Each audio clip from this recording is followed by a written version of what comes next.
രേണുചേച്ചി തുടക്കത്തിൽ ഞങ്ങളോട് പറഞ്ഞിട്ടില്ല. പക്ഷെ അതിന് ശേഷം നമ്മൾ കുറച്ചും കൂടെ കഴിഞ്ഞപ്പോഴാണ് ഇതിങ്ങനെ വീഡിയോ വൈറൽ ആവണതിന് മുമ്പേ, അതായത് കുറെ ആൾക്കാർ ഈ വീഡിയോ വൈറൽ ആവണതിന് മുമ്പെയാണ് ഓൾറെഡി നമ്മളിത് അറിയുന്നത്. അപ്പോൾ അത് അറിഞ്ഞപ്പോൾ തന്നെ ഇങ്ങോട്ട് വിളിച്ച് പറയണോ ഇത് വിളിച്ച് ചോദിച്ചപ്പോൾ പറയണോ ഇത്? ഞാൻ അറിഞ്ഞപ്പോൾ എനിക്ക് ഓൾറെഡി അത് അറിയാൻ പറ്റിയിട്ടുണ്ടായിരുന്നു, വേറൊരു മുഖേന അറിയാൻ പറ്റിയിട്ടുണ്ടായിരുന്നു. പക്ഷെ എന്നാലും രേണു അത് തുറന്ന് പറയുമ്പോഴല്ലേ കൺഫേം ചെയ്യാം. അതുകൊണ്ട് ഞാൻ വിളിച്ചിട്ടുണ്ടായിരുന്നില്ല രേണു ചേച്ചിനെ. ഞാനത് മനസ്സിൽ വെച്ചിരിക്കുന്നു. പിന്നെ അത് കഴിഞ്ഞതിന് ശേഷം ഞാൻ ചേച്ചി ഹെൽത്ത് വൈസ് ചേച്ചി ഓക്കെ അല്ലാന്ന് എനിക്കറിയാം. കാരണം ചേച്ചി നന്നായിട്ട് ഫുഡ് സ്കിപ്പ് ചെയ്യുന്ന ആളാണ്. അപ്പോൾ ഞാൻ വിളിച്ച് പറഞ്ഞു ചേച്ചി ഫുഡ് കഴിക്കാറുണ്ടോ, നന്നായിട്ട് ഫുഡ് കഴിക്കണം, ഫ്രൂട്ട്സ് കഴിക്കണം, ഇലവർഗ്ഗങ്ങൾ കഴിക്കണം എന്നൊക്കെ പറഞ്ഞിട്ട് ഞാൻ വിളിച്ച് അങ്ങനെ സംസാരിച്ച സമയത്താണ് പിന്നെ ചേച്ചി ഓപ്പൺ ആയിട്ട് പറഞ്ഞത്. അല്ലേ രേണുവിനെ ഒരുപാട് ആൾക്കാർ യൂസ് ചെയ്യുന്നതായിട്ട് തോന്നുന്നില്ല. ലാസ്റ്റ് ഒരു ആൽബത്തിൽ ഒരു ആൽബത്തിൽ അതിലും എന്തോ ഈ രേണു മരിക്കുന്നതായിട്ടുള്ളൊരു സീനാണ്. അപ്പൊ ഒരു മൂവി ആ കഥയാണ്, രേണു മരിക്കുന്നതാണ്, അത് ക്യാൻസർ വന്ന് മരിക്കുന്നതായിട്ടുള്ളൊരു കഥയാണ് ആ ലേഡി എടുത്ത് വെച്ചേക്കുന്നത്, ആർജെ ലിച്ചു ഡയറക്ടർ. അത് തീർച്ചയായിട്ടും ഇങ്ങനൊരു സംഭവം അവർ അറിഞ്ഞുകൊണ്ട് തന്നെ അവർ ചെയ്താന്ന് തോന്നുന്നു. തീർച്ചയായിട്ടും. ഒന്നാമത് രേണു ചേച്ചി ഭയങ്കര പാവാണ്, ഈ കാണുന്ന രേണുവല്ല. പക്ഷെ രേണു ചേച്ചി ഒരുപാട് പേര് യൂസ് ചെയ്യുന്നതായിട്ട് തോന്നിയിട്ടുണ്ട് എനിക്ക്. ഇപ്പൊ അടുത്തും കൂടെ രേണു ചേച്ചിന്റെ വീട്ടില് രേണു ചേച്ചിക്ക് ഈ അസുഖമാണെന്ന് അറിഞ്ഞിട്ട് പോലും കുറെ ഒരു യൂട്യൂബർ പോയിട്ട് എന്താണത് കാണിക്കുന്നത് എനിക്ക് മനസ്സിലാവുന്നില്ല. ഒരു മനുഷ്യത്വം പറഞ്ഞ സംഭവം ഇല്ലേ? വീട്ടിൽ പോയിട്ട് എന്താണ് ലൈവ് ഇട്ടിട്ട് കാണിച്ചോണ്ടിരിക്കുക, ഒരു പ്രൈവസി വേണ്ടേ? എന്താ എല്ലാം വിറ്റ് കാശാക്കുന്ന പോലെ എനിക്ക് ഫീൽ ചെയ്തത്. വളരെ മോശം. എനിക്ക് രേണു ചേച്ചി ഇത് കാണുന്നുണ്ടെങ്കിൽ എനിക്ക് പറഞ്ഞു, രേണു ചേച്ചി അങ്ങനത്തെ അത്തരം ഫ്രണ്ട്ഷിപ്പുകളും ചേച്ചി ദയവ് ചെയ്ത് ഒഴിവാക്ക്. എന്ത് ഗുണം ഉണ്ടായിട്ടാണ് അങ്ങനത്തെ ഫ്രണ്ട്ഷിപ്പുകളൊക്കെ വെച്ച് നടക്കുന്നത്? ഇപ്പൊ ഞങ്ങൾക്കൊക്കെ അറിയാം, ഞങ്ങളൊന്നും ഇതുവരെ ഞാൻ എന്റെ യൂട്യൂബ് ചാനലിൽ പോലും ഈ രേണു ചേച്ചിന്റെ ഇത് എല്ലാവരും ക്യാൻസർ ആണ് വീഡിയോസ് ഇട്ട സമയത്താണ് ഞാൻ ഒരു വീഡിയോ ഇടുന്നത്. രേണു ചേച്ചി ഇന്ന വരെ അത് റിവീൽ ചെയ്യും, അങ്ങനെ എന്തെങ്കിലും ചേച്ചിയുടെ അക്കൗണ്ടിൽ റിവീൽ ചെയ്യും, ദയവ് ചെയ്ത് ചേച്ചിനെ കൊത്തി വലിക്കുന്ന ഒരു വീഡിയോ എടുത്തിട്ടത്. അല്ലാണ്ട് ഇപ്പോൾ എല്ലാവരും രേണു ചേച്ചിന്റെ കൂടെ നിന്നിട്ട് കുറെ വീഡിയോസും ഫോട്ടോസും ഒക്കെ ഇട്ട് കൊളാബ് ചെയ്യുന്നത് എന്തിനാവശ്യമുണ്ട്? അതൊക്കെ നമ്മൾ ഉണ്ടായാൽ മതി, നമ്മളെ മനസ്സുകൊണ്ട് എപ്പോഴും രേണുചേച്ചിന്റെ കൂടെ ഉണ്ടായാൽ മതി, പ്രാർത്ഥിച്ചാൽ മതി. അല്ലാണ്ട് അതിന് രേണുചേച്ചിന്റെ കൂടെ കുറെ വീഡിയോസ് ഇട്ട് കുറെ ഫോട്ടോസ് ഇട്ട് പ്രഹസനം കാണിക്കേണ്ട ആവശ്യമൊന്നുമില്ല. അതിലൊന്ന് ചെയ്ത് ദിയാസനെയാണ് ഒരു ഫോട്ടോ ഇട്ടുണ്ടായിരുന്നു, രേണുവായിട്ട് ചേർന്നിട്ട് ഒരു ഫോട്ടോ. അത് ഞാൻ കണ്ടിട്ടില്ല. പക്ഷെ ഞാൻ കുറെ ആൾക്കാർ വീഡിയോസും ഫോട്ടോസും ഇട്ടത് ഞാൻ കണ്ടായിരുന്നു. എന്താ ജാസിയാണെന്നുണ്ടെങ്കിൽ രേണുവിനോട് വിളിക്കുമ്പോൾ സംസാരിക്കുമ്പോൾ ഒരു രോഗിനെ കാണുന്ന പോലെയാണ് കാണുന്നത്. ഒരിക്കലും അല്ല. ചേച്ചി ഭയങ്കര സ്ട്രോങ് ആണ്. നമ്മൾ ഇപ്പൊ എന്റെ അഭിപ്രായത്തിൽ നമ്മളൊക്കെയാണ്, എനിക്കൊക്കെ അങ്ങനെ ഒരു അസുഖം വന്നു കഴിഞ്ഞാൽ നമ്മളൊക്കെ ടെൻഷൻ അടിച്ച് നമ്മളില്ലാണ്ടായി പോകും. പക്ഷെ രേണു ചേച്ചി എന്നിട്ടും നല്ല സ്ട്രോങ് ആയിട്ട് വീഡിയോസ് ഇടുന്നുണ്ട്, ഹാപ്പി ആയിട്ട് സംസാരിക്കുന്നുണ്ട്. എനിക്ക് പേഴ്സണലി ഭയങ്കര സ്ട്രോങ് ആയിട്ടുള്ള ഒരു പെൺകുട്ടിയായിട്ടാണ് തോന്നിയത് രേണു തീർച്ചയായിട്ടും ആ അസുഖത്തിൽ നിന്ന് ചേച്ചി റിക്കവർ ചെയ്ത് വരും എന്നാണ് എനിക്ക്. സഹായം ചോദിക്കേണ്ട ഒരു അവസ്ഥ ഉണ്ടോ അപ്പോൾ? ഇതുവരെ ഇല്ല. അങ്ങനെ ഉണ്ടെന്നുണ്ടെങ്കിൽ തീർച്ചയായിട്ടും നിങ്ങൾ എല്ലാവരും ഉണ്ടല്ലോ, ജനങ്ങളൊക്കെ ഉണ്ടല്ലോ, ഇഷ്ടപ്പെടുന്ന ഒരുപാട് പേരുണ്ട് ചേച്ചിക്ക് ഇഷ്ടപ്പെടുന്നത്. അപ്പോൾ എല്ലാവരും ചേർത്ത് പിടിക്കും. കാരണം മലയാളികൾ അങ്ങനെയാണല്ലോ. ഇപ്പോൾ മറ്റൊരു ദുബായിലുള്ള ഒരാളെ ഇത് എല്ലാവരും കൂടി ചേർത്ത് പിടിച്ച് അയാളെ നാട്ടിലേക്ക് എത്തിച്ച് ഉമ്മാന്റെ കയ്യിൽ കൊണ്ടു കൊടുത്തില്ലേ? അപ്പം അതുപോലെ നമ്മളൊരു കാര്യത്തിന് നമ്മൾ എന്തൊക്കെ ആയാലും അറ്റ് ലാസ്റ്റ് നമ്മൾ മലയാളികൾ എല്ലാവരും ഒറ്റക്കെട്ടായിരിക്കും. അപ്പം അത് അങ്ങനെ ഒരു സഹായം ചോദിക്കാന്നുണ്ടെങ്കിൽ തീർച്ചയായിട്ടും മലയാളികൾ ഒറ്റക്കെട്ടായിട്ട് തന്നെ നിൽക്കും എന്നുള്ളതാണ്.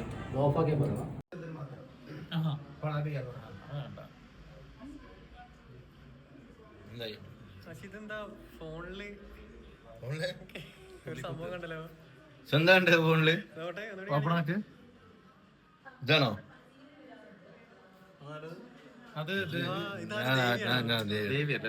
ദേവനാ വിഷ്ണുമായ എനിക്കിഷ്ടാ. അപ്പൊ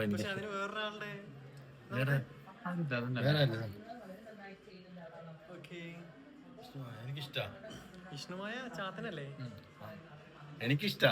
ഓരോരുത്തർക്കും ഓരോ ഇഷ്ടങ്ങളല്ലേ. എന്താ വെച്ചാൽ എനിക്ക് അനുഭവം കൊണ്ട് ഇഷ്ടാ. എനിക്ക് പേഴ്സണലി വിഷ്ണുമായ സ്വാമിയാണ് ഭയങ്കര ഇഷ്ടാ. കാര്യം സാധിക്കില്ല എനിക്ക്. എന്റെ ഒരുപാട് സംഭവങ്ങള് വിഷ്ണുമായ സ്വാമി നടത്തുന്നില്ല. എനിക്കിഷ്ടം വിഷ്ണുമായ സ്വാമി. വിശ്വസ്വരൻ ഇപ്പൊ കൊറേ ആയി. കാരണം പറഞ്ഞാൽ എനിക്ക് അനുഭവങ്ങൾ ഒരുപാടുണ്ട് ബ്രോ, അതുകൊണ്ടാണ് വിശ്വസിക്കുന്നത്. അതീ പിന്നെ ഞാൻ ഇത്ര 3 കൊല്ലത്തോളം ബീഫ് കാര്യങ്ങളൊന്നും ഇല്ല, ബീഫ് കഴിക്കില്ല. ബീഫ് അതുകൊണ്ടൊന്നും ഒഴിവാക്കി. 3.5 വർഷമായി. ഇഷ്ടമല്ല അങ്ങനല്ല, കഴിച്ചിട്ട് പോണ ആൾക്കാരുണ്ട് തോന്നുന്നു. പക്ഷെ ഞാൻ പേഴ്സണലി ഒരാളെ ആരാധിക്കുമ്പോ ആള് ബീഫ് അപ്പൊ അങ്ങനത്തെ നിർത്തിയാ. അതായത് കൃഷ്ണമായുടെ വാഹനം തന്നെ ബീഫ് ഇതല്ലേ, കൂത്തിന്റെ ആണല്ലോ. അപ്പൊ അതിന്റെ ഭയങ്കര എക്സ്പീരിയൻസ് ഉണ്ടെങ്കിൽ നമ്മളതില് വിശ്വസിച്ചു. എനിക്കിഷ്ടം. അതുകൊണ്ട് അങ്ങനെ ഇത് ഹിന്ദു വിഷ്ണുമായുടെ ഒരു മുസ്ലിം പ്രത്യേകത എന്ന് പറഞ്ഞു കഴിഞ്ഞാൽ ജാതി മതമൊന്നുമില്ല. അല്ല, പിന്നെ പോരാത്ത ഇപ്പൊ ഹിന്ദു മുസ്ലിം അങ്ങനൊന്നുമില്ല. ഇപ്പൊ അങ്ങനൊന്നുമില്ല. ഇപ്പൊ ഓരോരുത്തർ നമുക്ക് എന്താണ് അതിനകത്ത് ആശിയുടെ ഇതിലെ വാൾപേപ്പർ വിഷ്ണുവായ മുസ്ലിമാനെ കണ്ടിട്ട് ഭയങ്കര അത്ഭുതം. അത് ഓർത്ത ഇഷ്ടല്ലേ? എന്റെ ഇഷ്ടം. ജാസി ആരാധിക്കുന്നുണ്ട് വിഷ്ണുവായനെ. ഞാൻ പടച്ചോ, എനിക്ക് ഏക റബ്ബ് പടച്ചോന്. പക്ഷെ ഞാൻ ആരും നിന്ദിക്കൂല ബിരിയാണോ? ഏതാണ്? വന്ദിക്കില്ല. അങ്ങനെയാണ്. നമ്മള് പൊട്ടും ഇതൊക്കെ ഇടും. കാരണം മുസ്ലിം പൊട്ടാണ്. ഇപ്പൊ പൊട്ടിട്ട് നമ്മളുള്ളിൽ ഈമാൻ എന്ന് പറഞ്ഞാൽ നമ്മുടെ ഉള്ളിലാണ്. നമ്മൾ പൊട്ടിട്ടിട്ട് നമ്മൾ ഈമാൻ പോകുന്നില്ല. അല്ലെങ്കിൽ നമ്മൾ വേറൊരു അമ്പലത്തിൽ കയറി വെച്ചിട്ട് നമ്മൾ ഈമാൻ പോകത്തൊന്നുമില്ല. വേറൊരു ജാസിക്ക് ഇപ്പൊ ബീഫൊക്കെ തിന്നണം തോന്നി കഴിഞ്ഞാൽ വീട്ടിൽ വെക്കുവോ? ഞാനോ? അല്ല, ഞാൻ ബീഫ് കഴിക്കാറില്ല പൊതുവെ. കഴിക്കാറില്ല. ഞാൻ അത് ഇതുകൊണ്ട് മാത്രമല്ല, ഒന്നാമത് എനിക്ക് ബീഫ് പണ്ട് കഴിച്ചിട്ട് എനിക്ക് നല്ല അലർജി ആയിരുന്നു. അപ്പൊ എനിക്ക് പേടിയാ ബീഫ് ഐറ്റംസ് കഴിക്കാൻ വേണ്ടി. പിന്നെ ഒരു വട്ടം ബീഫ് കട്ട്ലേറ്റ് കഴിച്ചപ്പോഴും എനിക്ക് ഇതേപോലെ ഉണ്ടായി. അപ്പൊ അതിനനുസരിച്ച് എനിക്ക് ചൊറിയാൻ വയ്യാത്തോണ്ടാണ്, പേടിയായതുകൊണ്ടാണ് പിന്നെ അത് നിർത്തി വെച്ചത്. പക്ഷെ ആശി അപ്പൊ നോൺ വെജ് മൊത്തം ഒഴിവാക്കിയത് ബീഫ് മാത്രം ഒഴിവാക്കി? ബീഫ് മാത്രം കഴിക്കില്ല ബ്രോ. ഞാൻ ഇല്ല, കുറെ ആയില്ല. ഇപ്പൊ 3-3.5 ആദ്യം കഴിക്കാറില്ല ബീഫ്. എന്റെ പൊന്നെ കഴിക്കാത്തോണ്ട് ഞാനും കഴിക്കില്ല. എന്റെ കുണുവാവ കഴിക്കാത്തോണ്ട് ഞാനും കഴിക്കാറില്ല. അത്രേ ഉള്ളൂ. ആ ഒരു എക്സ്പീരിയൻസ് എങ്ങനെ ഉണ്ടായിരുന്നു അവിടെ പോയിട്ട്? അത് വളരെ നല്ല. ഞാന് സത്യം പറഞ്ഞ അക്കാന്ന് പറയുമ്പോ നമ്മള് ഈ സോഷ്യൽ മീഡിയയില് ഈ കുറെ തെറി പറയുന്ന ഒരാളെയാണ് നമ്മള് കാണുള്ളൂ. ചേച്ചിനെ ഇങ്ങോട്ട് പറയുമ്പോൾ ചേച്ചി അങ്ങോട്ട് പ്രതികരിക്കാറുള്ളൂ കമന്റ്സിന്. അത്ര കമന്റ്സിന് അങ്ങനെ തന്നെ റിപ്ലൈ കൊടുക്കണം എന്റെ അഭിപ്രായം. കാരണം എന്തെങ്കിലും തെറി പറയുന്നതിന് ചെയ്താ എത്ര മണിക്കൂർ ഉണ്ടായിരുന്നു ഞങ്ങൾ അവിടെ. വായെന്ന് റീൽസ് എടുക്കാനുള്ള ഐഡിയ ഒക്കെ ഉണ്ടായിരുന്നു. പക്ഷെ അവിടെ ഒരു രീതിയിൽ പോലും നമുക്ക് ഒരു മോശം അനുഭവം ഉണ്ടായില്ല. പിന്നെ ഞാൻ പോകുമ്പോ ചേച്ചിയുടെ കൂടെ അവിടെ റീൽസ് ഒക്കെ എടുക്കണം എന്ന് വിചാരിച്ചു. പക്ഷെ അവിടെ പോകുമ്പോ നമുക്ക് ചേച്ചി പറഞ്ഞ കാര്യങ്ങൾ കേൾക്കുമ്പോ എവിടേക്കോ ഒരു സത്യം ഉണ്ട് എന്ന് തോന്നിപ്പോവും. പിന്നെ പിന്നെ അതുപോലെ ഞാൻ വേറൊരു കാര്യം പറയട്ടോ.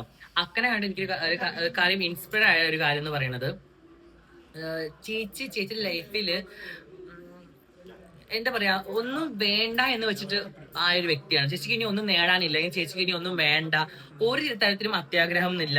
കാരണം നമ്മള് ദക്ഷിണ കൊടുത്തിട്ടായിരുന്നു. ആ ദക്ഷിണ നമുക്ക് തന്നെ തിരിച്ച് ഇത് നിങ്ങൾ വെച്ചെന്ന് പറഞ്ഞ് ശ്രീലക്ഷ്മിയുടെ അവളെ അമ്മയുടെ കാര്യം പറഞ്ഞപ്പോ അവൾക്ക് തന്നെ അത് തിരിച്ചു കൊടുത്തപ്പോ കൊടുക്കാനുള്ളൊരു മനസ്സുണ്ടാവണം. നമ്മളെ ഇല്ലാതിരിക്കുന്ന ഒരു വ്യക്തിയുടെ കയ്യിൽ കുറച്ച് ക്യാഷ് കിട്ടിയപ്പോ അത് നമ്മളത് അങ്ങോട്ട് തന്നെ കൊടുക്കാനുള്ള ഒരു വലിയ മനസ്സ് അത് ചേച്ചിനെ സമ്മതിച്ച് ആ കാര്യത്തില്.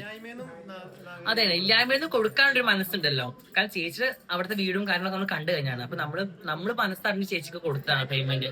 അപ്പൊ ആ പേയ്മെന്റ് ശ്രീലക്ഷ്മിയോളം അമ്മ ഇങ്ങനെ വയ്യാത്ത അമ്മയാണെന്നൊക്കെ പറഞ്ഞപ്പോ ആ പേയ്മെന്റ് അങ്ങനെ എടുത്ത് അങ്ങ് കൊടുക്കുകയാണ്. കാരണം ഒരിക്കലും അക്ക ജീവിക്കുന്ന പോലെ ഇല്ല ഭയങ്കര ബുദ്ധിമുട്ട്. കാരണം വീട്ടിലേക്ക് പോണ വഴി കണ്ടാൽ തന്നെ നമുക്ക് സങ്കടം വരും. അതേ പറഞ്ഞത്, ആ ചേച്ചി അത്രയും നല്ല വിദ്യാഭ്യാസമുള്ള, നല്ല പഠിപ്പുള്ള, നല്ല സുന്ദരിയായിട്ടുള്ള വ്യക്തി, ഇങ്ങനെ ഒരു, അതായത് ദിവ്യ എന്ന പേര്, ആ ചേച്ചി ഇങ്ങനെ ഒരു നമ്മുടെ എല്ലാവരും ഒരു കോമഡി കഥാപാത്രം പോലെ ആവാൻ നിങ്ങളൊന്ന് ആലോചിച്ച് നോക്കുക. ഒരു കാരണമുണ്ട്. ചേച്ചിക്ക് നല്ലൊരു ലൈഫ് കിട്ടിയില്ല, നല്ലൊരു എന്താ പറയാ ഒരു ജോലി കിട്ടിയില്ല. എല്ലാത്തിനും ചേച്ചിനെ പുറത്തേക്കാക്കി. ചേച്ചിനെ മതപരമായിട്ടാണെങ്കിലും ജാതിപരമായിട്ടാണെങ്കിലും ചേച്ചിനെ ഭയങ്കരമായിട്ട് അടിച്ചമർത്തി. ഒരു വീട്ടിലേക്ക് പോകാൻ നല്ലൊരു വഴി പോലും അവിടുത്തെ ആൾക്കാർ കൊടുത്തിട്ടില്ല. ഞങ്ങളൊക്കെ അവിടുത്തെ ആൾക്കാരോട് ചോദിച്ചു, ഇവിടെ ഇങ്ങനെ അക്കയുടെ വീട് എവിടെയാന്ന് ചോദിച്ചപ്പോ ഏത് അക്ക, അവള് ദിവ്യല്ലേ, അവളെങ്ങനെ അക്കാവും, നിങ്ങൾക്കൊന്നും വേറൊരു പണിയില്ലേ, നല്ല അടിപൊളി കാറിലൊക്കെ നിങ്ങൾ അവരെ വീട്ടിൽ കാണാൻ പോയാൽ എന്താ അത്ര ഇത് മാത്രമേ ഉള്ളത്, അവൾ എന്ത് ദൈവമാണ്, ചെല്ലി പോയി കേറി കൊടുക്കുന്ന പറഞ്ഞത് ഞങ്ങളോട്. അപ്പൊ എനിക്കറിയില്ല ആൾക്കാർ എന്താ അങ്ങനെ ഒരു ഇത് കാണിക്കുന്നത്. പക്ഷെ എനിക്ക് ഭയങ്കര നല്ലൊരു എനിക്ക് അറിയില്ല. അപ്പൊ ചേച്ചിനെ കണ്ടപ്പോ എനിക്ക് ഭയങ്കര പോസിറ്റീവ് എനർജിയാണ് കിട്ടിയത്. നമ്മള് ആൾദൈവമായിട്ടൊന്നും അല്ല ചേച്ചിനെ കാണുന്നത്, പച്ചയായ ഒരു സ്ത്രീ ആയിട്ടാണ് കണ്ടത്. പക്ഷെ ചേച്ചി പറഞ്ഞ കുറെ കാര്യങ്ങളിൽ നമുക്ക് തിരിച്ചു ചിന്തിക്കുമ്പോ എവിടേക്കോ എന്തൊക്കെ സത്യം ഉള്ളത് പോലെ തോന്നിയത്. ആശി വഴിതെറ്റി പോകണ്ട എങ്ങനെ പിടിച്ചു നിർത്തുന്നത്? എന്റെ പൊന്നെ, അത് കുറച്ച് അധികം പാടാണ് ആശി വഴിതെറ്റി പോകുന്നത്. ഞാൻ ആശിനെ പിടിച്ചു വെച്ചിരിക്കുകയാണ്. എത്ര ഫാൻസ് ഉണ്ടാവല്ലേ ആശിക്ക്? എനിക്ക് കുറെ റിക്വസ്റ്റ് വരാറുണ്ട്. പക്ഷെ എന്നെക്കാട്ടി നിക്കല്ലേ ചെരുപ്പൊക്കെ പൊന്നിന് അടുക്ക് എന്നെക്കാട്ടി കൂടുതൽ മെസ്സേജ് വരുന്നത് ഇവനക്ക്, അതും പെണ്ണുങ്ങൾ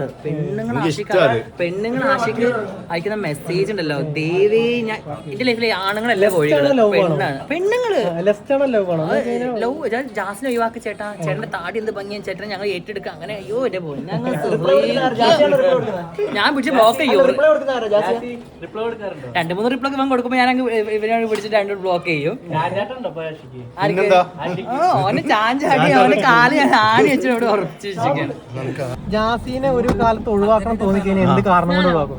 അല്ല അങ്ങനെ അതൊക്കെ അപ്പത്തെ സിറ്റുവേഷൻ ആണ്.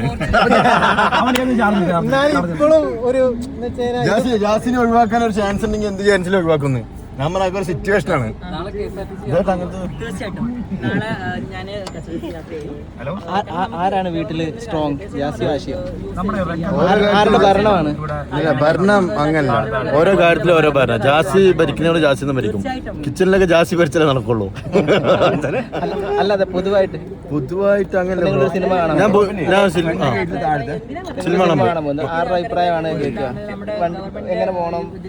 അങ്ങനല്ല, ചിലപ്പോ ഈ അടുത്ത് ജാസി ബ്ലാസ്റ്റ് നാട്ടിൽ നിന്ന് കണ്ടിട്ട് വന്നു. എനിക്ക് ഇവിടുന്ന് കാണാൻ ആഗ്രഹമുണ്ട്. ഞാനപ്പോ ഇവിടുന്ന് ജാസിനെ വിളിച്ച് ഒന്നും കൂടി പോയി.